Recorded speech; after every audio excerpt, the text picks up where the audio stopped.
This PEMDAS question looks easy, but it's tricky. Can you solve it? If yes, comment your answer below. And if you're stuck, watch till the end. I'll show you how to solve PEMDAS problems step by step. All right. Now let me walk you through a step-by-step how to solve this expression properly. To solve this question, we must follow the PEMDAS. In this rule, P stands for parentheses, E stands for exponent, M stands for multiplication, D stands for division, A stands for addition, and S stands for subtraction. All right.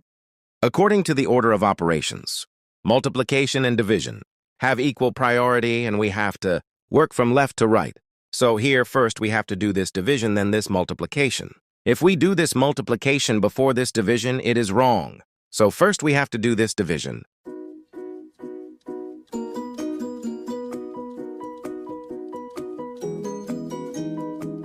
According to the KCF rule, K stands for keep, C stands for change, and the stands for flip. We can write keep the first fraction, change division to multiplication, and flip the second fraction.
And this is our final answer to this problem.